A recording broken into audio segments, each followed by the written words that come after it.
네, 오늘 함께 나누시는 하나님 말씀은 요한계시록 2장 12절로 17절까지의 본 말씀입니다. 오늘의 말씀은 요한계시록 2장 17절로 12절로 17절까지의 말씀 함께 찾으셔서 2장 12절로 함께 교독하시겠습니다. 찾으신 줄로 믿고 12절 말씀 먼저 봉독하겠습니다. 버가모 교회의 사자에게 편지하기를 좌우에 날선 검을 가진 이가 가라사대 내가 읽었습니다.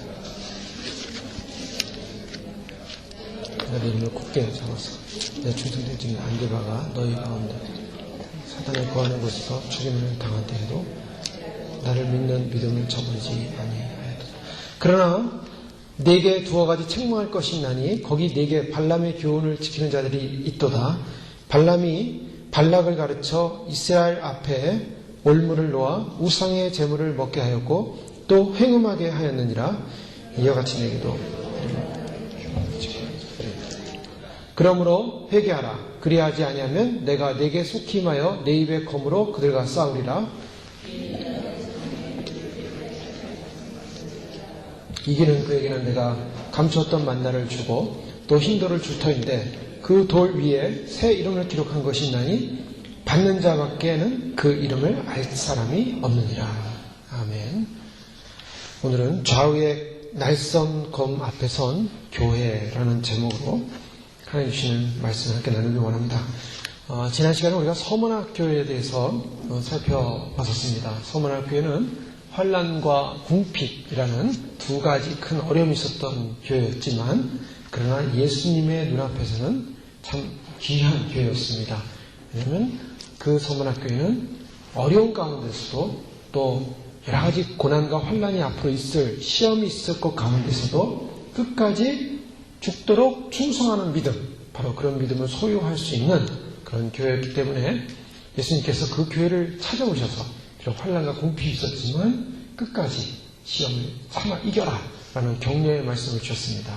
그것을 끝까지 이기는 그 사람들, 그 교회들에게는 생명의 멸류관을 주시겠다라고 주님이 약속해 주셨죠. 오늘은 그 세 번째 교회입니다. 에베소 교회가 밑에고요. 그 다음에 서문학 교회가 그 위에 있습니다. 지리적으로 보면. 그 다음에 버가모 교회가 위에 있고요. 그 다음에 두아디아 교회, 그 다음에 사대교회, 빌라델피아 교회, 라우디아 교회 이렇게 교회가 형성이 되어 있는데요. 오늘은 버가모 교회에 주시는 하나님의 말씀에 관해서 함께 나누기를 원합니다. 교회가 세속화되었다라는 말을 현대교회를 일컬어서 자주 하곤 합니다. 교회가 세속화됐다. 자, 세속화됐다라는 말은 무슨 의미를 담고 있습니까? 그것은 세상과 같은 기준과 시각이 되어버렸다라는 개념입니다. 즉 세상과 같아졌다라는 말을 할 때 우리는 세속화됐다는 말을 합니다. 교회가 예전에는요, 한국교회도 그렇고 교회가 처음 형성될 때는 언제나 교회의 형편이 좋지가 않습니다. 왜냐하면 교회가 교인들이 일단 작았고 또 교회가 여러 가지 어려움이 많았어요. 왜냐하면 세상과는 분리된 믿음을 가진 사람들이기 때문에 이 믿음을 가진 사람들이 강력한 파워를 갖고 있었던 사람들이 아니었습니다. 초대교회도 보면 굉장히 힘들고 어려웠어요. 또 우리나라 교회도 처음 시작할 때는 힘들고 어려웠습니다. 대부분 또 이 교회가 형성될 당시에 보면 사회적으로도 마찬가지입니다. 사회적으로도 그렇게 사회가 이렇게 교회를 환영하는 사회가 아니었어요. 그래서 교인들은 힘들고 어려운 사람들이, 사회로부터 약간 소외된 사람들이 신앙을 갖게 되고 예수님을 믿게 되고 교회를 나오는 경우가 많았습니다. 그러다 보니까 소외계층, 가난한 계층, 또 예를 들면 병이 있는, 질병이 있는 사람들, 계층, 이런 분들이 교회를 나오다 보니까 교회가 가난하고 힘이 없었죠. 그런데 교회가 점점점 시간이 지날수록 이제 현대화되고 사회에 적응이 되고 더 나아가서 많은 사람들이 교회 안으로 흡수되어 들어오기 시작하면서 사회의 성장만큼 교회의 형편도 좋아지기 시작합니다. 그래서 교회도 오늘날의 교회의 모습을 보면 다양한 계층의 사람들이 있죠. 다양한 직업을 갖고 있는 사람들이 있습니다. 다양한 직업과 계층이 있지만 특별히 교회가 파워를 갖게 되는 경우가 많이 있어요. 권세를 갖게 되는 경우가 많이 있습니다. 힘을 갖게 되는 경우가 많이 있습니다. 각종 전문 직종이나 정치력을 가진 사람들도 생기게 됐습니다. 한국에도 보면요, 요즘은 한국에서 지역구에서 사람들이 정치적으로 뭔가 이렇게 당선이 되려면 항상 투표 전에, 선거 전에 큰 교회를 찾아갑니다. 그래서 큰 교회 찾아가서, 큰 교회 가서, 앞자리에 딱 앉아가지고 목사님 먼저 만나 뵙고 앞자리에 딱 앉아있어요. 은혜롭게 예배 드리는 것처럼. 정말 성실하게 예배 드리는지 몰라요. 그러나서 광고 시간에 우리 교회에 이번에 누가 이 선거에 나가는데 그분이 오셨습니다 하고 인사를 시켜줘요. 그럼 일어나서 인사를 꽉 하고 그래서 그 사람이 자기 이력표에 뭐라 넣냐면 어느 교회 집사, 어느 교회 교인 이름을 넣습니다. 한 번 교회 딱 출석하고 어느 교회 다닌다 라고 이름을 넣어요. 자, 왜 그런가? 교회 가서 성도님들에게 잘 보여야지 표가 한 표라도 오는 거예요. 그러니까 아주 좋거든요. 큰 교회 많은 사람 앞에서 한 번 딱 인사하고 그 교회 교인인 척 할 때 사람들이 우리 교회 가서 저분이 한 번 인사했지, 저분 찍어줘야겠다. 한국교회 비일비재합니다. 예, 비일비재예요. 그만큼 교회라는 것이 정치적인 힘을 나타내는 데가 됐고 여러 가지 영향력을 주는 교회가 되어버렸어요. 그래서 현대교회를 부한교회가 됐다라고 볼 수가 있습니다. 자, 부한교회가 되다 보니까 교회가 세속화가 되기 시작하더라는 거예요. 그래서 오늘날 교회는 많이 세속화가 됐다라는 표현을 하게 됩니다. 자, 문제는요, 교회가 이러한 많은 다양한 세상 속에 살고 있는 영향 있는 사람들이 교회 안에 성도로 모이다 보니까 이제는 목회자에 대한 개념도 많이 바뀌게 됩니다. 예? 옛날 하면 목회자들은요, 그냥 목회자면 제가 고등학교 때 교회를 다닐 때도 우리 목사님 하면 생각나는 게 목사님은 가난하다. 또, 맨날 기도만 하시는 분이다. 이런 말씀 전하시는 분이다. 이런 개념밖에 없어요. 목사님 하면. 또 다른 차원의 분이라고 생각을 하죠. 사실, 제가 있었던 모교회 목사님은, 실질적으로 자녀들이 좀 많았습니다. 그런데, 교회 옆에 이제 사택에 사셨는데, 사택이 크지가 않았어요. 크지 않은 그 사택에서 그냥 그 형제들이 바글바글 사시는데, 좀 이렇게, 주변에서 볼 때도 참 이렇게, 목사님에 대한 기도가 절로 나와요. 절로 나와요. 근데 오늘날 교회는 어떻습니까? 오늘날 교회는요, 많이 성장을 했어요. 예전에는 가난했고, 돈이 없었고, 교회가 약하다 보니까, 다 목회자들에 대한 생각도 많이 이렇게 큰 생각을 많이 못했어요. 근데 오늘날은 교회가 커지고, 또 재력도 생기고, 그러다 보니까, 이 목회자들에 대한 기대가 많아졌습니다. 그래서 오늘날 현대교회는요, 목사님들이 깨재재하게 옷을 입고 다니면 안 돼요. 이 성도들이 자존심이 이상해요. 우리 목사님이 저렇게 깨재재하게 입고 다니면 밖에 나가서 이 성도와 체면이 안 서는 거예요. 그래서 일단은 목회자에게 체면을 살려줘야 되는데 그 목회자의 체면은 성도의 체면이에요. 그래서 목회자들에게 자동차를 사드립니다. 또 집을 해드립니다. 또 뭘 합니까? 또 많은 걸 요구를 해요. 목사님이 좀 나가서 대외 활동도 좀 많이 하길 원해요. 그래서 두둑하게 사회 활동비, 목회 활동비라는 걸 드려요. 그래서 가가지고 정치 활동을 좀 많이 하셔야 돼요. 많은 목사님들도 만나야 되고, 교단도 가야 되고, 또 사람들 이렇게 포용도 해야 되고, 그 큰 목사가 돼야 돼요. 큰 목사. 큰 목사가 뭐냐? 큰 목사는 다른 사람 볼 때, 저분은 굉장히 영향력 있는 분이야.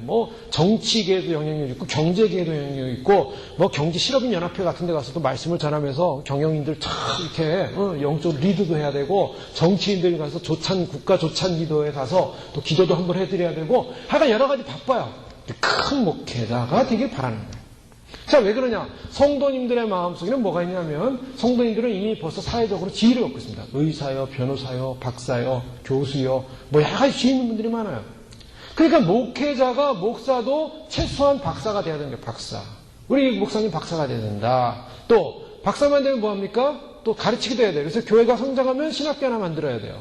그래서 신학교에서 신학교 총장을 하면서 또 신학생들도 키워야 되고 또 뭘 해야 됩니까? 교단에 가서 교단 총회장에도 나가야 되고 여러 가지 바빠져요.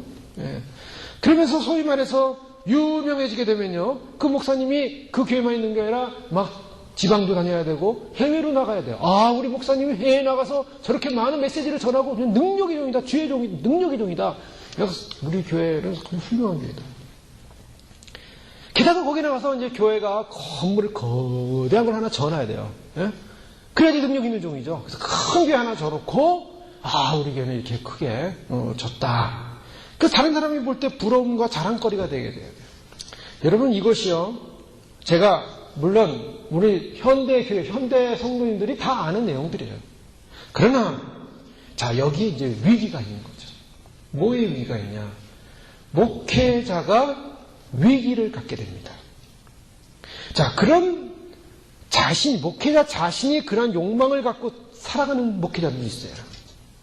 그러나 또 한편으로는 성도님들이 또 그렇게 되기를 원하는 마음도 없잖아 있어요.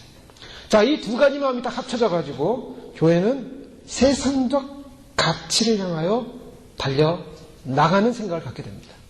그래서 어떻게 하는지 세속적으로, 세상적으로 볼 때 사람들이 볼 때도 인정받고 주님 앞에도 영광을 돌린다라는 이 두 마리의 토끼를 다 쫓아서 소위 말해서 하나님께 영광이라는 이름 하에 세속화되는 거죠.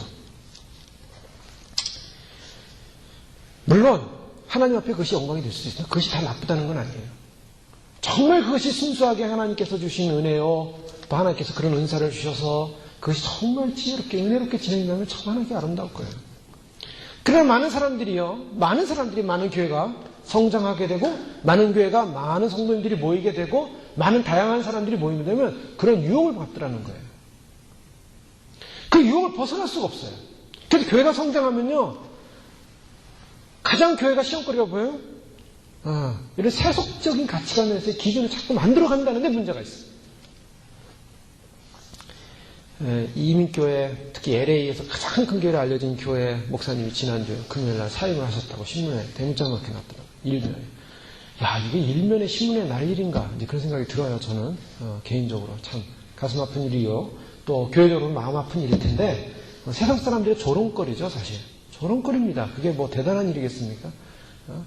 그분이 또 영성 목회, 묵상하는 목회로 유명한 분 아니겠어요?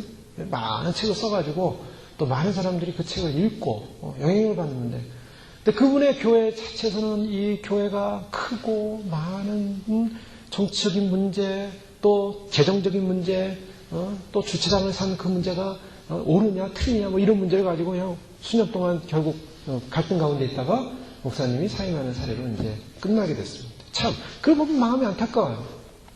교회의 본질이 뭔가?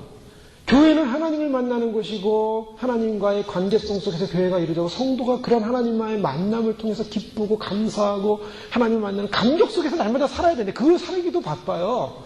평생 그렇게 살면서 자기 자신을 돌보기도 바쁜 세상에 뭐 건물이 어떠냐, 뭐 주차장이 어떠냐, 그 누가 했냐, 누가 뭐 했냐 이러면서 교회가 힘들어지는 거예요. 하나님께 영광이 되지 못하고 사회 법정에 가서 법적 싸움을 하고 법적 대응을 하고 계속 싸움과 법적 대응과 이렇게 법적 대응하다가 지금 결국 이렇게 됐어요. 자, 주님이 원하시는 분명한 목회자의 모습은 어떤 것일까? 저는 오늘 본문 말씀 보면서 오늘 본문 말씀에는 목회자에 관한 내용이 나오기 때문에 이 말씀을 전하는 거예요.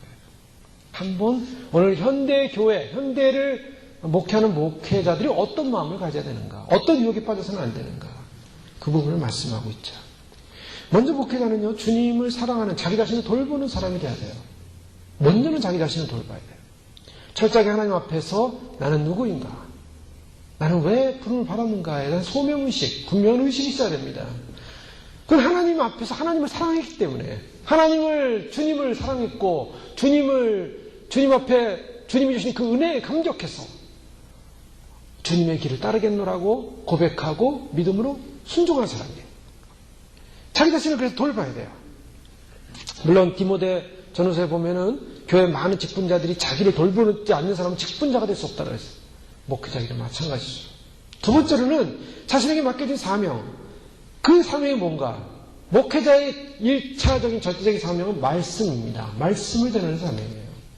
네. 오늘 현대교회는요, 목회자가 이 슈퍼맨이 되기를 원해요. 다 잘해야 돼요. 건축도 잘해야 되고요. 또 여러 가지 학문성도 가지고 있어야 되고요. 또 여러 가지를 잘하길 원해요. 그래서 목사는 아주 모든 분야의 전문가인처럼 생각을 해야 된다는 거예요. 슈퍼맨이 되길 원해요. 슈퍼맨이 될 수가 없어요. 정말 그러려면 슈퍼맨이 되려면 다 전공해야 돼요. 대학에서 건축학도 전공해야 되고 정치학도 전공해야 되고 경제학도 해야 되고 뭐 별거 다 해야 돼요. 회계학도 해야 되고 교회 재정도 관련해야죠. 교회 정치도 해야 돼요. 밖에 나가서 또 건축도 해야죠. 뭐 디자인도 아마 전공해야 될 거예요. 모르긴 몰라도. 목사님들이 다 알아야 돼요. 그 슈퍼맨이 될 수가 없습니다. 목사님의 목회자의 일차적인 사명은 말씀입니다. 말씀을 전하는 것이다. 그리고 세상이 알아주는 교회가 돼야 된다라는 개념을 가지면 안 돼요.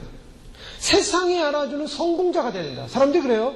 목회자가 되면 목사님 성공하십시오 이래요. 제가 수많은 얘기를 많이 들어봤어요. 저한테 목사님 성공하신 목사님 되기 원합니다. 그럴 때마다 웃어요. 웃어. 무슨 말씀인지 알죠. 무슨 말씀인지 알죠. 잘 알죠. 그 말 모르겠습니까? 그러나 그 말의 의미는 위험한 뉘앙스가 있는 거예요. 성공하십시오. 세상에서 좀 알아주는 목회자.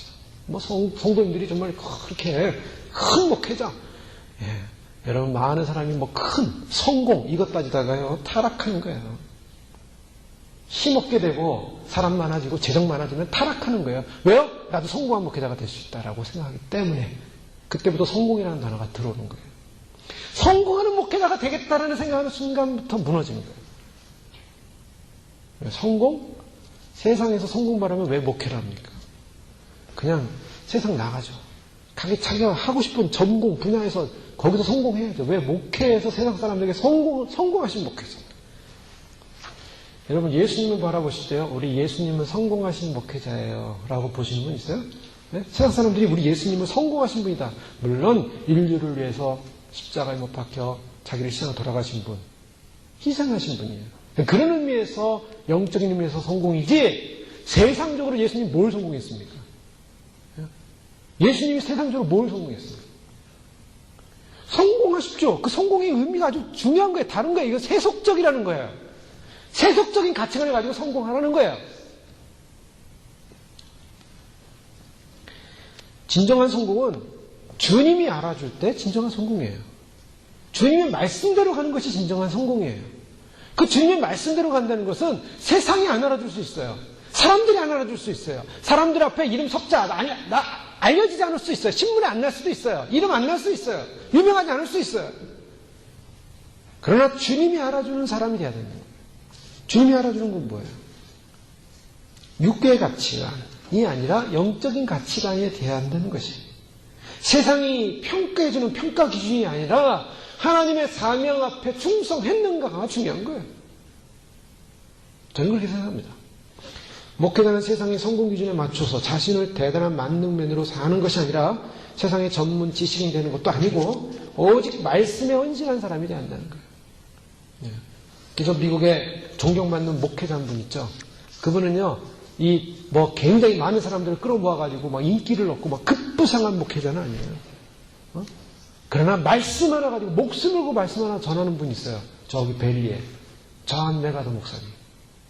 그분은요, 평생을 말씀을 붙들고 말씀만 전했어요.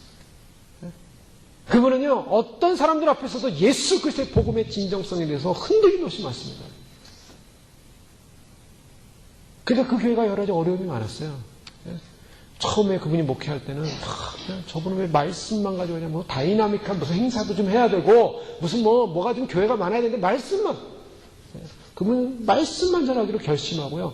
말씀만 전하기로 결정하고 교회를 갈 때 하루에 말씀을 12시간, 13시간씩 연구할 수 있는 그러한 조건으로 그 교회를 갑니다. 많은 사람들이요, 목사님이 말씀만 전한다고 하고서 딴 거 안 하니까 막 불만들이 많았어요. 그래서 막 교회를 떠나는 사람도 많이 생겼어요. 그러나 그분은 말씀만 전했어요. 그러니까 그 말씀에 귀가 열린 사람들이 모이기 시작하는 거예요. 그 말씀에 귀가 열리고 그 말씀을 의뢰받는 사람들이 모이기 시작해서 지금은 말씀에 탄탄한 반석 위에 세워진 거예요.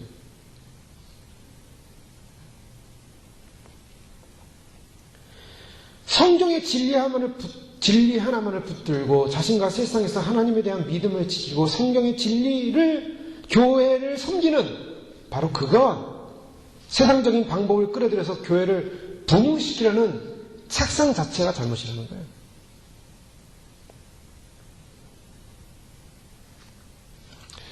오늘 제가 왜 이런 말씀을 처음 시작하냐면 소아시아 7교회 중 오늘 버가모 교회는요 세속화된 교회라는 거예요. 이 버가모 교회 예수님이 나타나시는데 어떻게 나타나셨냐면 자 12절 말씀 보십시오. 버가모 교회 사자에게 편지하기를 좌우에 날선 검을 가진 이가 가라사대. 날선 검을 가지고 예수님이 나타나셨어요. 자, 날선 검을 가지고 왜 나타나시는가? 예수님이 이 검을 가지고 뭐 하시려고 하나? 예? 물론 우리가 요한계시록의 마지막에 보면 예수님께서 이 말씀이 이한 검이 나와가지고 사단을 물리치는데 그 사단을 물리치려고 이 검을 가지고 나왔냐? 아니요. 이 검을 가지고 목회자를 치려고 나온 거예요. 얼마나 무서운 말씀입니다. 이 검을 가지고 교회를 치려고 나오신 거예요. 이 버가모 교회는 그런 교회입니다. 세속화된 지도자, 세속화된 교회를 치시겠다. 여러분 성경은 무섭습니다. 많은 사람들이 그래요. 예수님 믿었으니까 다 천국 가겠지. 예수님 믿었으니까 현대 교인들 다 구원받겠지. 아니에요. 오늘 성경을 보세요. 하나님 말씀대로 가지 않는 것은 나중에 하나님이 반드시 심판하세요. 그래서 무서운 건요. 많은 사람들이 천국과 지옥을 갔다 오는데 지옥에 수많은 목회자들이 있다는 걸 보고 오고요. 많은 집사님들, 장로님들이 지옥에 떨어져가지고 전부 다 고통당하는 걸 보고 온다는 거예요. 농담이 아닙니다. 이것은 진실이에요. 교회를 다니지만 엉터리로 다니고 정말 예수님에 대한 믿음 없이 세속화된 세상적 관심으로 교회를 다니게 되면 예수님이 이한 검이 왜 돼요? 이거 협박하는 게 아니에요. 예수님이 이걸 심판했다. 로마서 12장 2절에는 너희는 이 세대를 본받지 말고 오직 마음을 새롭게 함으로 변화를 받아 하나님의 선하시고 기뻐하시고 온전하신 뜻이 무엇인지 분별하도록 하라. 성경은 뭐라고 하냐면 이 세대를 본받지 말라 그래요. 우리 학생들 잘 들어요. 이 세대를 본받지 말라. 뭘 본받지 말라? 이 세대를 본받지 말라. 세상 음악 좋아하지 말라는 거예요. 세상 무슨 오락 프로그램 좋아하지 말라는 거예요. 하나님을 즐거워야 될 사람들이 세상 오락 프로그램에서 너무 즐겁고 재밌어. 그게 너무 재밌어. 좋아하지 말라는 거예요. 말씀에 어긋난 거예요. 말씀에. 우리는 양육하시되 경건치 않은 것과 이 세상의 정욕을 다 버리고 신중함과 의로움과 경건함으로 이 세상에 살고 디도서 2장 12절에는 이 세상 정욕을 다 버리고 이 세상을 좋아하지 말라는 거예요. 기독교인이 되는 그 순간에 우리는 결정해야 돼요. 이 세상을 좋아하지 않기로 결정해야 돼요. 왜요? 이 세상을 좋아하는 그 순간에 주님을 안 좋아하게 돼 있어요. 주님과 이 세상은요, 물과 기름입니다. 세상에 살면서 세상에 태어났으니까 세상에서 잘 돼야지, 세상을 좋아해야지, 세상을 좋아하고 세상을 추구해야지. 그 인생이 다 망해요. 반드시 망합니다. 육으로 심는 것은 나중에 다 사망이라 그랬어요. 영으로 심는 것은 생명이라 그랬어요. 우리가 육으로 태어나가지고 육만을 알고 있으니까 육으로 잘 되는 것, 육으로 부흥하는 것, 육으로 성장하는 것, 육으로 다 잘 되는 건 다 그게 성공이라고 생각해요. 그게 성공 아니에요. 마귀가 다 속이는 거예요. 야고보서 1장 27절에 하나님 아버지 앞에서 정결하고 더러움이 없는 경건은 곧 고아와 과부를 그 환난 중에 돌보고 또 자기를 지켜 세속에 물들지 아니하는 그것이에요. 세속에 물들지 아니하는 그것. 세속에 물들지 말라는 거예요. 물론 세상 속에 살기 때문에 우리가 세상을 등지고 살 수는 없어요. 세상의 지식도 알아야 되고 정보도 알아야 되고 세상에 대한 걸 알아야 됩니다. 알긴 알아야겠지만 세속에 빠져가지고 세상에 빠져가지고 세속에 물드는 거예요. 세상 사람들이 저렇게 하니까 나도 그렇게 하는 거예요. 세상 사람들이 옷을 그렇게 입니까? 나도 그렇게 옷을 입어야 돼요. 세상 사람들이 치장하니까 나도 그렇게 해야 돼요. 예? 세상 사람들이 무슨 명품 들고 다니니까 나도 들고 다녀요. 그거 물들 필요가 없어요. 그거. 세속을 왜 따라가요? 세속을. 기독교인이. 세상이 그걸 추구하니까 나도 그걸 추구해야 되는 거예요. 세상이 저걸 가니까 나도 그걸 가야 되는 거예요. 이거 다 세상을 쫓아가는 거예요. 세상은 좋아 보이고 세상은 우리를 진리로 인도하는 것 같이 보이지만 그건 진리로 인도하는 게 아니에요. 그건 망하는 길로 인도하는 거예요. 기독교인을 망하게 하는 겁니다.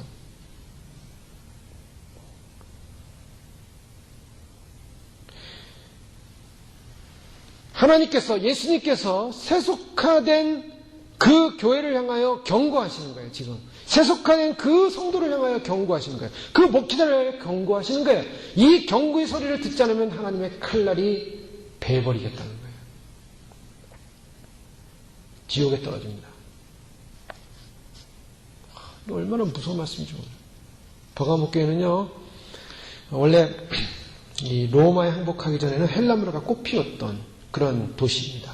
거기는 약 20만 권이 넘는 장서, 책들이 있었고, 또 뭐 의학 관련된 책들, 뭐 과학 관련된 책들, 학문이 발달된 책, 많은 책들이 있었어요. 또 헬라 문화의 어떤 꽃이라고, 이 소아시아 지방의 꽃이라고 할 정도로 이 헬라 문화가 발달된 곳이었는데, 이 헬라 문화의 사상을 버려버리고 로마의 정복을 당하자 로마의 황제의 신전을 막 세웁니다. 그래서 거기는 로마의 황제가 살아있음에도 불구하고 황제의 신전을 세워서 로마 황제의 신전을 짓고 누구보다도 로마 황제를 잘 섬기는 것이었어요. 그러다 보니까 버가모 교회는 이 소위 말해서 강력한 정치적인 압력을 받게 돼 있어요. 황제를 섬기지 않으면 결국 어려움을 당하는 처지에 놓이게 된 거죠. 그러니까 이 버가모 교회 성도들과 목회자들은 이 세상을 이기고 그래서 극복하고 서문학교처럼 이 세상의 그런 우상에 대해서 이 세상에 하는 시스템에 대해서 거절을 했어야 되는데 그 우상을 그냥 받아들이게 돼요. 받아들이게 돼서 오늘 성경에 나오는 이 버가모교의 큰 잘못 두 가지가 발람의 교훈을 쫓는 자가 있고 니골라당의 교훈을 쫓는 자가 있다라고 예수님이 말씀하고 있는 거예요. 자, 세상에 타협하는 바로 세속적인 교회가 버가모 교회인데 왜 세속적이라고 그러냐? 발람의 교훈과 니골라당의 교훈을 쫓았기 때문입니다. 그러면 예수님께서 자외 날성검으로 나타나셨는데 이 자외 날성검을 들고 있는 예수 그리스도의 모습 성경에 두 모습으로 나타나요. 첫 번째는 여호수아가 여리고성을 점령하기 전에 먼저 여리고성을 한번 이렇게 돌아보기 위해서 나갔다가 이 군대 장관이 칼을 들고 서 있는 것을 보게 됩니다. 근데 이거는요, 여호수아를 치려고 오신 군대 장관이 아니라 이 가나안 전쟁을 앞서가서 전쟁하겠다라는 하나님의 징표였어요. 그래서 바로 그 군대 장관이 여호수아에게 너는 너의 신발을 벗으라. 너의 속옷은 거룩한 곳이다. 라고 말씀하시며 너는 다만 나를 따르라. 이 전쟁의 주권자는 바로 하나님이시다라는 걸 증명하고 있어요. 바로 그때 여호와의 군대 장관, 예수 그리스도로 보여져요. 예수 그리스도가 여호수아, 예수님을 상징하는 그 여호수아 앞에서 칼 들고 서 있는 거예요. 나를 따르라. 이것은 무엇을 말하냐면 바로 칼을 들고 계신 예수님은 바로 예수님 말씀만을 따라야 된다는 거예요. 그렇지 않으면 그 칼이요 따르지 않는 자를 베버린다는 거예요. 두 번째는 바로 발람 사건입니다. 발람 선지자가 행한 잘못이에요. 그들이 가나안에서 이제 가나안을 가기 위해서 광야를 지날 때 이 모압 왕이 발락이라는 왕이에요. 이 발락 왕이 이스라엘 백성이 너무나 거대하니까 너무 두려웠어요. 저 이스라엘이 살아있으면 자기 모압 땅이 결국 무너질 것 같으니까 발람이라는 이방 선지자를 불러다가 저 이스라엘을 좀 저주하기를 원했던 거예요. 저주하면은 하나님의 저주가 임하니까 이스라엘이 망할 거다라고 생각을 하는 거예요. 그래서 발락이라는 사람이 자기 많은 그 대신들, 장로들을 불러다가 그 많은 이 예물을 가지고 발람 선지자를 찾아가서 우리에게 와서 저 이스라엘을 저주해 주십시오라고 부탁하게 된 거죠. 근데 그때 발람 선지자가 이것이 하나님의 뜻이 아니라는 걸 알았어요. 알았는데도 불구하고 발람 선지자는 처음에 가기를 원치 않았지만 또 가서 강국하게 또 장로들이 가서 많은 예물을 가서 부탁을 하니까 마음이 흔들렸어요. 내가 한번 기도해 보겠다. 기도해보나 마나요. 여러분 이거는요 부른 기도해보나 마나요. 기도하면 안 되는 거야. 하지 말아야 되는 거예요. 근데 뭐 때문에? 돈 때문에. 기도해보겠다고 기도했더니 주님이 가라고 하신다 라는 그런 메시지를 받아요. 그래서 그가 나귀를 타고 가는 거예요. 나귀를 타고 가는데 어느 이제 그 옆에 벽이 있는 길로 이렇게 길을 가고 있는데 나귀가 가다가 갑자기 서버린 거예요. 가질 않습니다. 그러니까 이 발람이 채찍으로 왜 나귀 안 가냐고 채찍을 때리니까 어떤 사건이 일어났어요? 이 나귀가 앞으로 가지 않고 옆으로 가는 거예요. 옆으로 가지고 벽에다가 그 발람의 다리를 다치겠어요. 벽에다가 막 앞으로 안 가고 옆으로 가서 벽에다가 막 비빈 거예요. 그래가지고 내려가지고 이 발람이 나귀를 때리면서 이 나귀가 말을 안 듣는데 왜 안 가고 왜 여기서 나를 갖다 다치게 하냐니까 발람이 왜 날 때리냐고. 그 나귀가 말을 했죠. 이 구약 성경에 짐승이 말하는 사건이 일어났어요. 왜 나를 때리냐. 그래서 하나님이 발람의 눈을 확 열어주니까 영안이 열린 거예요. 영안이 열리는 그 순간에 이 여호와 하나님 사자가 칼을 들고 발람을 내려 치려고 직전했어요. 그때 사자가 말하기를 만약에 나귀가 아니었으면 내가 너를 쳤을 것이다 라고 얘기한 거예요. 나귀가 발람을 살려줬어요. 자, 지금 짐승은 여호와의 사자를 보고 칼을 들고 여호와의 사자를 보는데 이 선지자는요 이 선지자라는 사람이 여호와의 사자를 못 보고 있어요. 왜 그래요? 돈의 눈이 어두운 거예요. 돈의 눈이 확 씌어버리니까 영적인 현상을 분별을 못하는 거예요. 그게 발람의 교훈 중 하나입니다. 결국 어떻게 됐습니까? 가서 3번 저주하려고 그래도 가가지고요.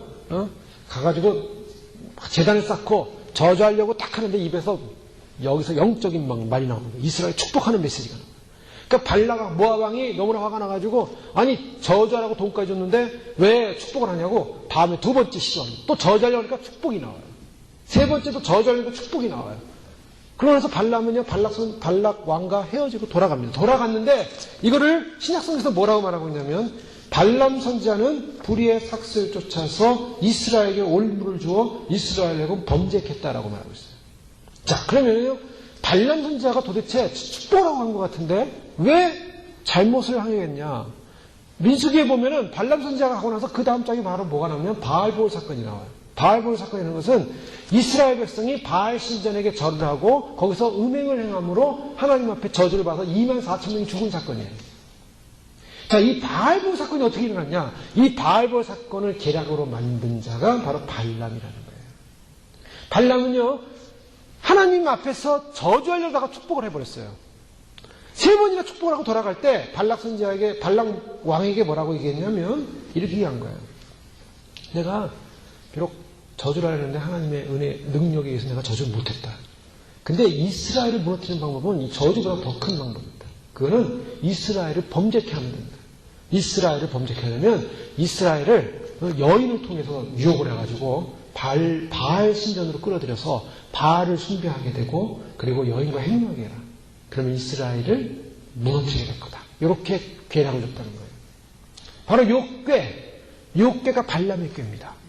발람은 그래서 하나님 앞에 쓰임 받을 수 있었던 사람이었음에도 불구하고 결국 하나님께 쓰임 받지 못하고 나중에 어떻게 돼요? 여호수아의 칼에 의해서 죽어요. 모세가 여호수아를 통해서 발람을 죽이게 합니다. 그래서 발람은 이방 선지자였음에도 불구하고 하나님의 선지자였어요. 그럼에도 불구하고 결국에는 모세의 칼에 의해서 죽는 거예요. 하나님이 그를 심판하십니다. 자, 이 발람 사건을 얘기하고 있는 이 버가모 교회에 하나님이 구약의 그 발람의 교훈을 얘기하고 있다는 거예요. 이게 무슨 말입니까? 발람의 교훈, 즉 하나님의 사람이 돈에 이끌려서 결국에는 돈에 이끌려서 하나님의 뜻을 거역할 때 하나님이 치시겠다는 거예요. 무서운 말씀입니다. 여호와의 칼날은요, 우리의 영과 혼과 관절과 골수를 찔러 쪼개는 무서운 칼날입니다. 여호와의 칼날을 피할 자가 아무도 없어요. 버가모 교회는 세상과 타협하는 역사 속에서 세상과 타협한 교회를 말해요. 오늘날 세속적인 교회는 팽배해 있어요. 그래서 오늘날 많은 교회들이, 교파들이요, 종교 다원주의를 주장하면서 이제는 기독교만이 아니라 에큐메니칼 운동해가지고 교회는 하나다. 그래서 많은 교단들이 에큐메니칼 운동에 가입을 해가지고 다른 에큐메니칼 운동에 가입했다는 건 뭐냐면 기독교만이 아니라 천주교, 힌두교, 불교, 이슬람교 모두 구원이 있다라고 얘기하는 거예요. 많은 요즘 목회자들이 그런 얘기합니다. 많은 사람들이 그런 얘기를 해요. 심지어는 빌리그람 목사까지도 그런 얘기를 비슷하게 했어요. 그래가지고 빌리그람 목사님이 정신이 나가셨냐?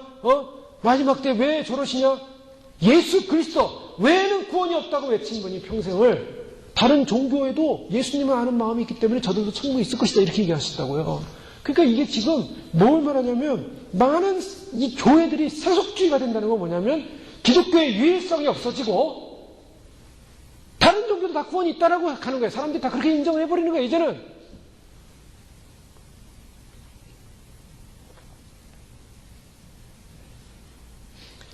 예수님께서 우상숭배와 음행으로 더럽혀진 이 교회를 향한 심판주로 오시는데요. 한 가지 칭찬을 하십니다. 그 칭찬은 뭐냐면 내가 어디 사는 것을 내가 안다. 어디 사냐면 사단의 위가 있는데 산다는 거예요. 사단의 본부가 있다는 거예요. 사단의 본부가 있는데 이것은 황제 숭배의 본부를 말하고 있고 그런데 내가 내 이름을 굳게 잡아서 내 충성된 증인 안디바가 너희 가운데서 곧 사단에 거하는 곳에서 죽임을 당할 때에도 나를 믿는 믿음을 저버리지 아니하였도다. 자, 이 버가모 교회가 다 잘못된 것만은 아니었어요. 여기에 안디바라는 사람이 나오는데 이 안디바라는 사람이 끝까지 믿음을 지켜요. 끝까지 믿음을 지켜. 그래서 사탄의 권자가 있는, 사탄의 그 자리가 있는 바로 거기서 끝까지 순교하는 것을 경험하게 됩니다. 유세비우스의 역사가 보면 카푸스, 파필루스, 아가도니카 같은 순교자들이 언급되고 있는데 이 안디바도 예수님이 언급하고 있는데 이 안디바가 정확히 어떤 사람인지 몰라요. 그러나 주님은 알아요. 이 사람이 믿음을 충성된 증인이라고 말하고 있고 너희 가운데 나를 믿는 믿음을 버리지 않은 자다. 예수님이 인정해 줬어요. 충성된 증인. 버가모는 공권력을 가지고요. 교회를 계속 핍박을 하니까 이렇게 죽는 자도 있었어요. 그러나 그 죽음이 두려워서인지 일부 지도자들이 바로 정권의 힘을 얻어서 정권의 힘을 얻고 정권으로부터 돈을 받고 그들이 꼭두가시 노릇을 하는 거예요. 중국에 삼자교회라고 있습니다. 가정교회가 있고 삼자교회. 근데 삼자교회는 어떤 교회냐? 중국 공산당 교회예요. 거기 있는 그 목회자들이라고 할 수 있죠. 교역자들이라고 할 수 있는 전도사님들. 뭐 정식적으로 뭐 신학교 제대로 안 나왔어요. 공산당원들입니다. 공산당원들에서 삼자교회에 나오는 모든 성도들을 감시예요. 사실 감시자예요. 정치에 꼭두가시죠. 그렇지만은 거기는 성도들은 또 그가 상관없이 예수님을 믿고 마음껏 그래도 법적으로 예배를 드릴 수 있는 것이 공간이 있기 때문에 나와서 열심히 교회를 다녀요. 근데 그것이 잘못된 교회라고 인정하는 사람들은 어디로 갑니까? 가정교회로 가는 거예요. 저분이 이 정치적인 그런 광고도 하고요. 뭐 공산당 광고도 하고 사실은 공산당 당원들이에요.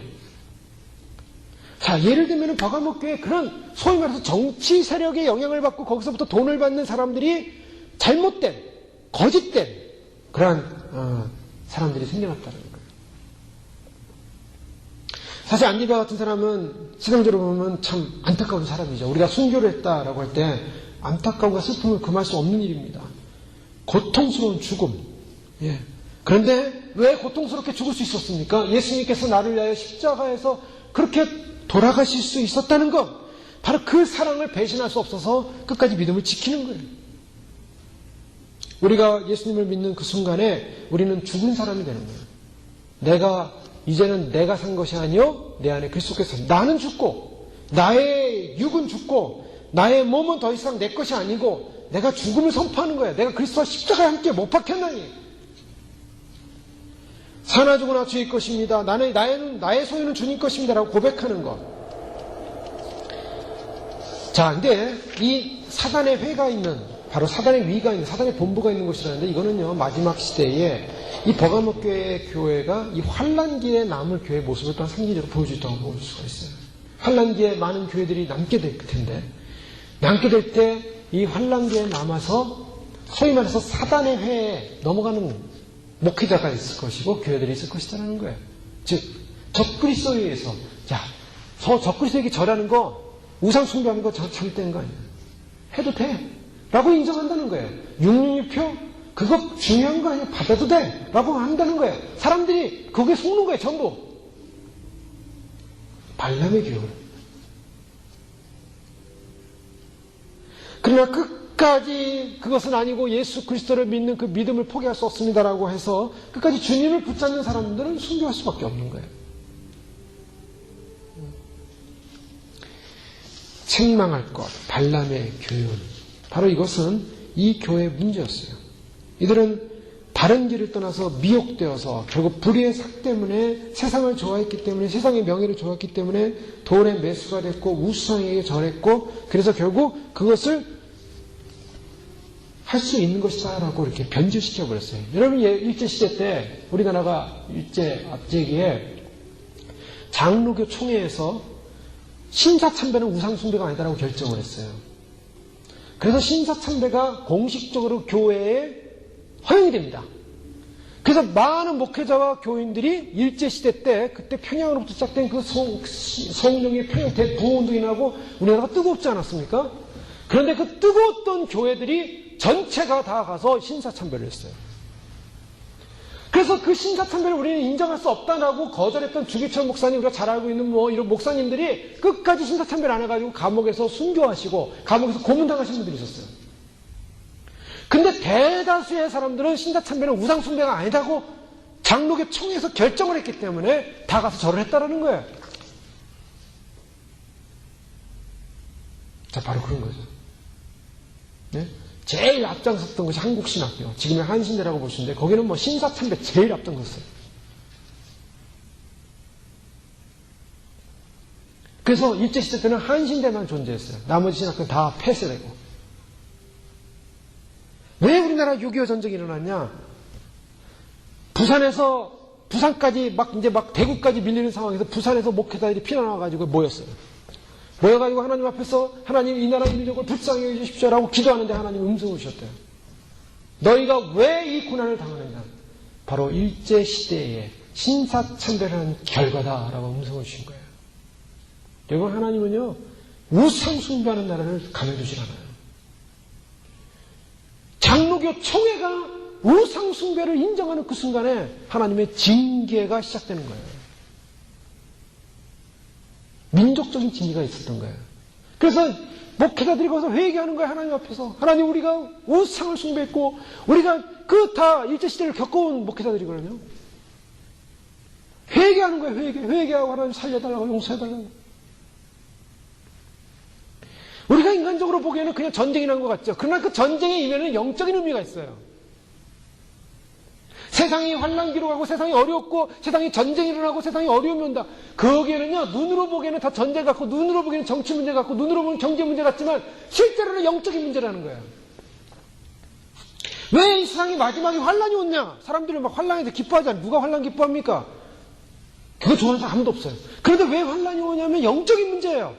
하나님을 섬기지 않고 하나님을 찬양하지 않고 하나님을 예배하지 않고 자기가 우상화되고 자기 이름이 높아지고 자기 교회가 이름 높아지고 세속화되어지고 교회가 점점 세속화돼 가니까 하나님이 환난을 주시겠다는 거예요.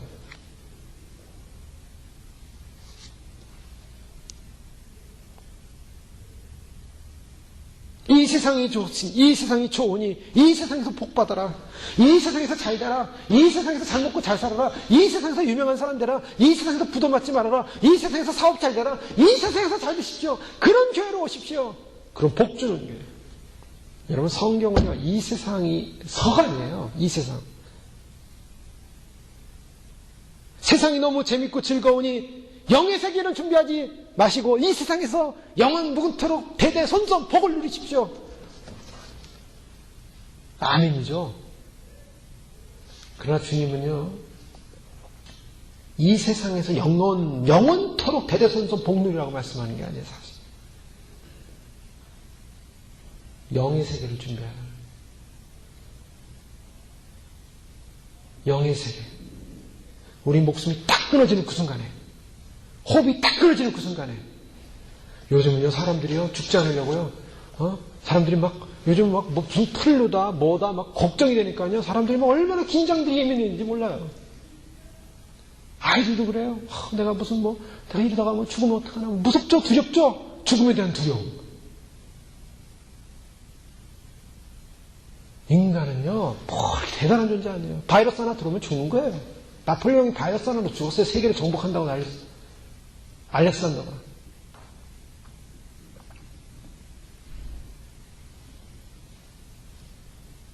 호흡이 끊어지는 그 순간에 그 다음에 뭐가 있는지 아세요?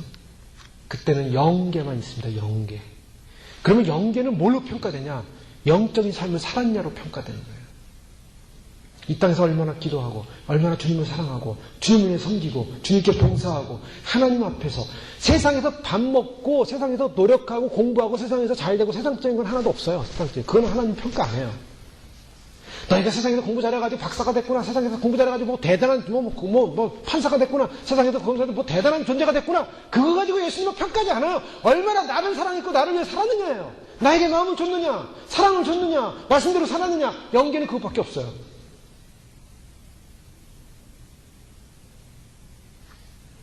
영계 가는 그 순간에 내가 이 세상에 산 게 다 헛되다는 걸 알게 되는 거예요. 그 순간에 아는 거예요.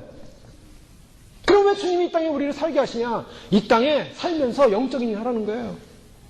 내가 가진 지위, 내가 가진 지식, 내가 가진 그런 능력을 가지고 영적인 일을 하는 거예요. 영적인 일.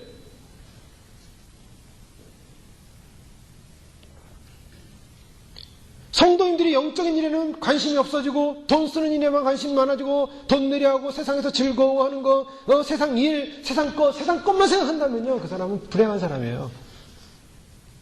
그래서 야고보 4장 4절에는 이렇게 말합니다. 간음한 여인들아, 세상과 벗된 것이 하나님과 원수됨을 알지 못하느냐. 세상 좋아하는 사람을 간음한 여인이라고 그러는 거예요. 여러분, 성경 어디도 세상 사랑하라고 말하고 있지 않아요. 세상 쫓아가라고 말하고 있지 않아요. 세상 풍속을 쫓아서 열심히 살라고 말하고 있지 않아요. 성경 어디도. 그런 점 누구든지 세상과 벗이 되고자 하는 자는 스스로 하나님과 원수되는 것이다 그랬어요. 하나님과 원수되면 어떻게 할 거예요? 지옥 가는 거예요. 세상 좋아하는 사람 지옥 가는 거예요.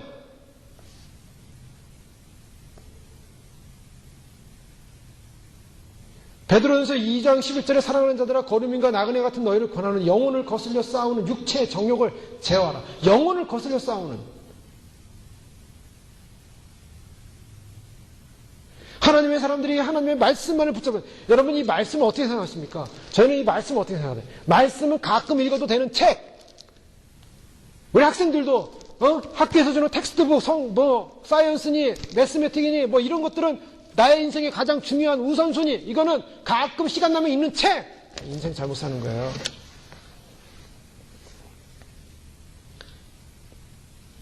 세상 전공책은 그냥 목숨을 걸고 하면서 성경책은 어디다 두는지도 모르고 갖고 다니지도 모르고 성경책 이리 버려놓고 저리 버려놓고 성경책 어디 갔나 찾고 앉았고.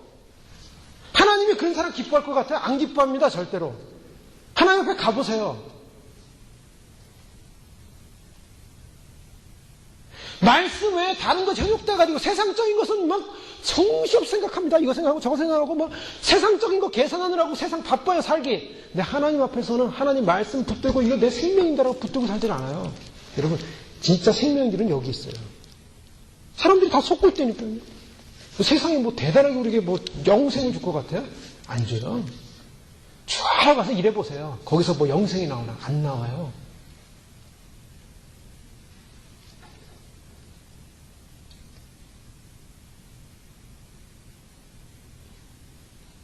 하나님 말씀을 붙들고 하나님 말씀에 매달리고 하나님 말씀에 목숨을 걸고 하나님 내가 영의 때를 준비하겠습니다. 우리가 영원히 살지 못하게 이 지상에서 영원히 살지 못하기 때문에 하나님께서 우리에게 기회를 주신 거예요.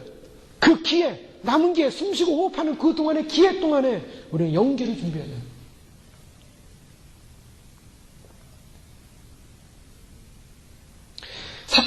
사탄이 막 공격할 때는요 사람들이 어떻게 합니까? 사탄이 전공법으로 이기지를 못해요. 사탄이 어려움을 주면 사람들이 열심히 기도합니다. 열심히 기도하고요. 말씀 열심히 읽고요. 하나님 도와주세요. 살려주세요. 하면서 말씀 읽고 열심히 하나님 앞에 붙들려요. 근데 편해지기 시작하잖아요. 이제는 살기 좋아지기 시작하잖아요. 그리고 돈도 많아지기 시작하고 그러면요 하나님 안 붙들기 시작해요. 사탄이 공격하는 건 바로 마지막 시대에 그거예요. 사탄이 그동안 교회사를 통해서 많이 공격해 봤거든요. 많이 핍박을 해봤어요. 근데 핍박하면 할수록 뜨거워져요. 중국이 문화혁명 때 엄청나게 모택동이 핍박을 했어요. 그때 교회가 다 없어진 줄 알았어요. 딱 문화혁명 끝나고 나니까 사람들이 다 나왔는데 300명 교회가 3,000명이 돼 있고 핍박을 하면 할수록 교회는 성장하더라 이거예요. 그거 어떻게 해요? 물질을 부는 거예요. 물질. 부를 주는 거예요. 그래서 물질, 부, 잘 살고 편하다. 좋게 편하다. 그러면요 사람들이 어떠냐면요 점점점 배가 불러지고 점점점 편안해지고 부와 돈이 들어오면 그 다음에 영적인 긴장감이 사라지는 거예요. 어려움이 없는데 기도할 일이 뭐가 있어요? 주님이 찾을 일이 뭐가 있어요? 세상이 조싸우니 여기가 조싸우니 캐세라 세라 여기서 누리고 즐기자.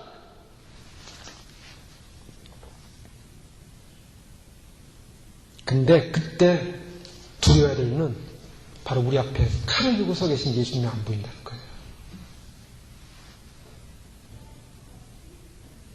여러분 눈을 감고 주를 바라보는데 주님이 보이고 주님이 영으로 느껴지고 주님이 나와 함께하고 주님 아시죠? 주님 내 마음 내 중심을 아시죠? 주님이 느끼셔야 돼요. 눈을 감았는데 캄캄하고 주님은 계신지 안 계신지 느끼지도 않고 온갖 세상 잡스러운 생각만 왔다 갔다 하고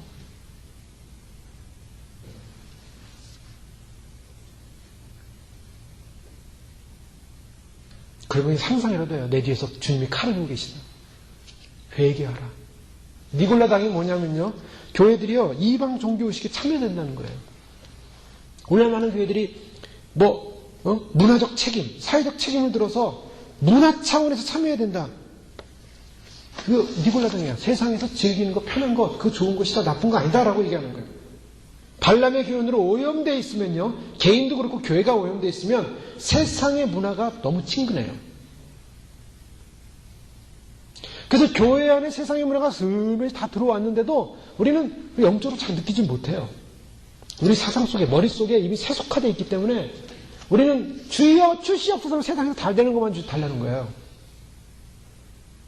세상에서 명예 없고 세상이 높아지고 세상이 자랑하고 세상에서 약간 이름나고 세상에서 평안하고 안정되고 세상에서 약간 그래야 하나님 영광 돌리지 않습니까? 이름은 영광 돌리는데 사실은 자기 욕심이에요. 가만히 보면. 그게 세속화라는 거예요. 말들은 다 잘해요. 하나님 영광을 위해서. 아니요. 그렇게 안 살아요. 자기를 위해서 하는 거지.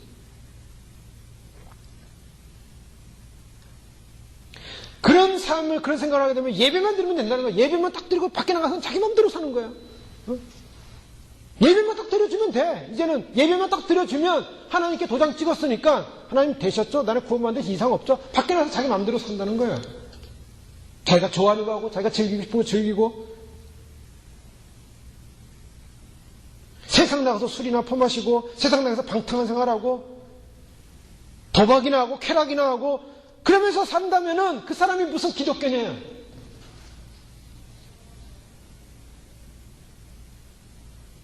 주님이 칼을 들고 서 있어요. 회개하라. 자, 주님이 아직 칼을 내려치지는 않았어요. 이게 중요합니다. 그러면 이 버가목교에서 하나님이 예수님이 나타나셔가지고 발람의 교훈을 쫓고 돈에 취해가지고 사는 이 현대교회를 향해서 주님이 칼을 들고 뭘 하냐? 회개하라는 거예요. 회개하라. 자, 회개하는 것만이 치유입니다. 여러분, 사람들이 상처받고 어렵고 힘들고 어려워요. 어떻게 하면 치유받아요? 누가 와서 나를 채워주고 달콤한 설탕같이 달콤한 꿀처럼 나에게 채워주면 내가 치유받는 거 아니에요. 사실은 회개해야 돼요.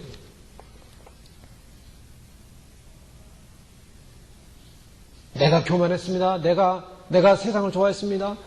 내가 너무 기대가 컸습니다. 내가 주님의 희생과 주님의 고난과 주님의 사랑에 내가 깊이 들어가지 못했습니다. 회개하는 거예요. 회개. 주님이 속히 가서 장차 회개하지 않으면 어떻게 한다고요? 회개하라 그리하지 않으면 내가 네게 속히 임하여 내 입에 검으로 그들을 쌓으리라. 검으로 속히 임한다. 이 속히 임한다는 것은 주님의 개인적인 심판을 말하기도 하고 또 종말론적인 예수님의 오심을 말하기도 해요. 예수님이 오실 때, 속히 임하실 때 주님이 앞에 우리가 심판주 예수를 만납니다. 예수님의 다시 오심은요, 어린 양 예수로서 오시는 게 아니에요. 예수님의 다시 오심은 심판주로 만왕의 왕으로 오십니다. 이제 예수님이 칼을 들고 오세요.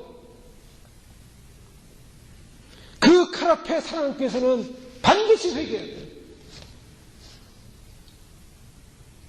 그러면서 예수님 말씀하시는 건 뭐냐면 이 회개하는 사람에게 뭘 주시겠냐?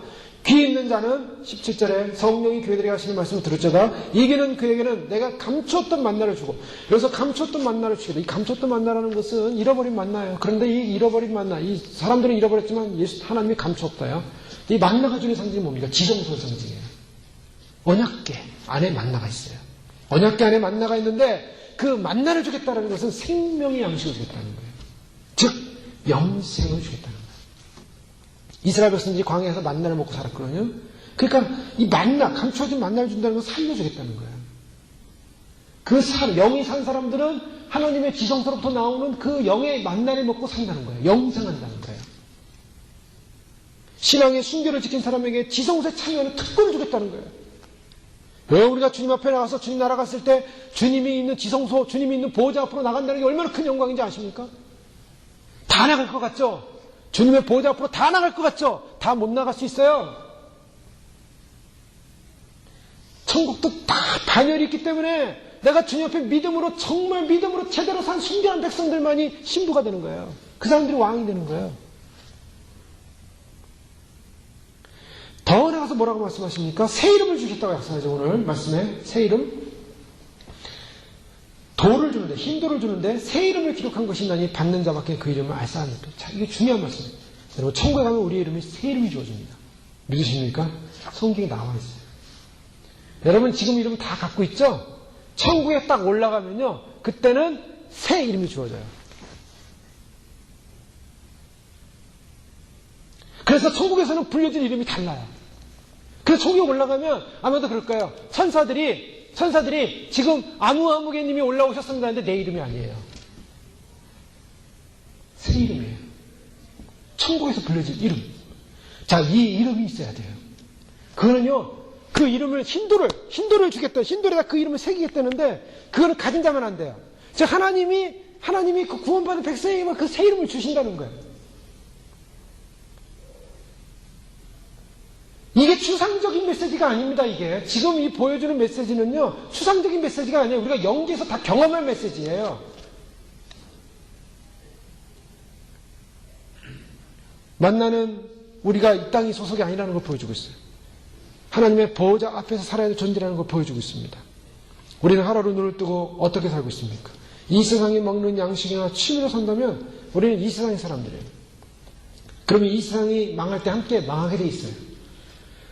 하나님은 이 세상을 심판하기로 작정하셨기 때문에 그리스도는 이 세상의 것을 살지 않습니다. 그래서 요한계시록 10장에 보면 빨리 망할 그 성에서 나오라는 거예요. 나오라. 흰 돌이 갖는 의미는 특별히 그 당시 이 초대교회 당시에는 어느 하나의 패스표와 같아요. 그래서 어떤 잔치에 들어가는데 예를 들면 예수님의 혼인잔치에 들어가는 하나의 구원의 표다 라고 볼 수가 있어요. 주님은 우리에게 말씀하십니다. 우리가 직접적인 핍박의 시대보다는 은근히 찾아오는 유혹의 시대, 평안의 시대. 여러분, 그래서 예수님 오실 때 예수님 뭐라고 말씀하셨어요? 이게 지금 요한계시록은 그냥 쓰여진 게 아니라 예수님 오실 때를 근거로 해서 전제로 쓰여진다고 해서 예수님 곧 오시기 때문에 바로 오시는 그 예수님 때 어떤 현상이 나타날 걸 보여주고 있는 거예요. 그때는 어떤 현상이 나타나냐? 이런 발람의 교회를 쫓는 자들이나 세속화된 교회가 나타난다는 거예요.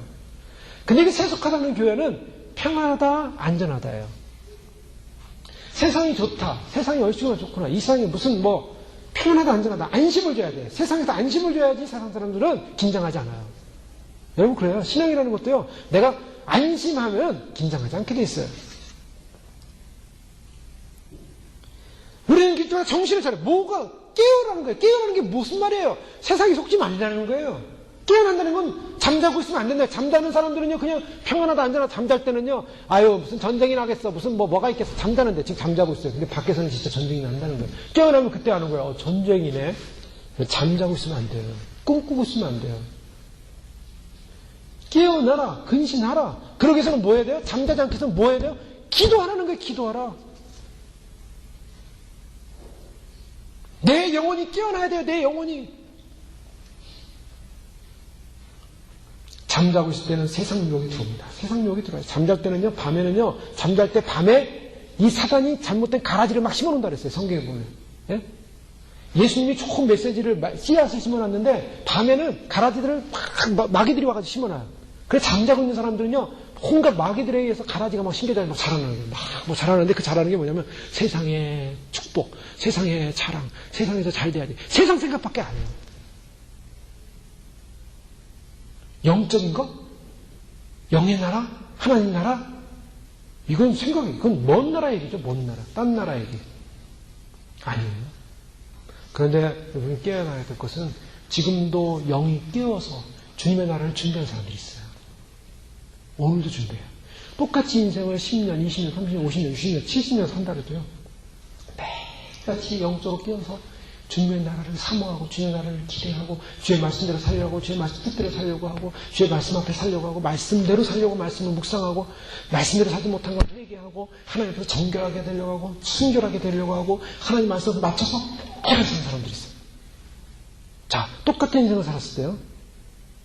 그렇게 날마다 산 사람과 날마다 노력한 사람과 아무 생각 없이 그냥 캐스라 세라 세상 나가서 즐기자 좋다 세상 너무 좋다 세상 마음대로 살다가 세상 끝난 사람과 어떤 차이가 있을 것 같습니까? 엄청난 차이입니다. 지옥 안 가면 다행인 거고요. 천국에 가셔도 차이가 엄청나요. 3층천에 있는 사람 있고 중간층에 있는 사람 있고 맨 밑바닥층에 있는 사람이 있어요. 하나님의 영광이 다르고 반열이 다르고 빛이 다르고 상급이 다르고 구원의 감격이 다르고 영원히 살 우리의 나라가 있는데 더 나은 본향을 모세는 사모해서 이 세상 것, 이 세상의 부귀영화, 그 애굽의 왕자의 자리, 그것이 버렸다는 거예요. 주님은 오늘 우리에게 무슨 말씀을 주냐? 이 마지막 현대 교회 가운데 평안하다 안전하다 세상 잘 될 것이다.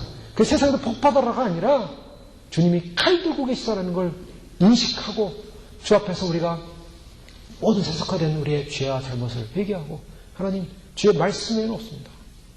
주님 앞에 서는 그날까지 철저히 회개하게 하시고 주님이 주시는 새 만나와 감춰진 만나와 주님이 주시는 힘들에 쓰신 새 이름을 받는 승리자들 되게 축복하옵소서.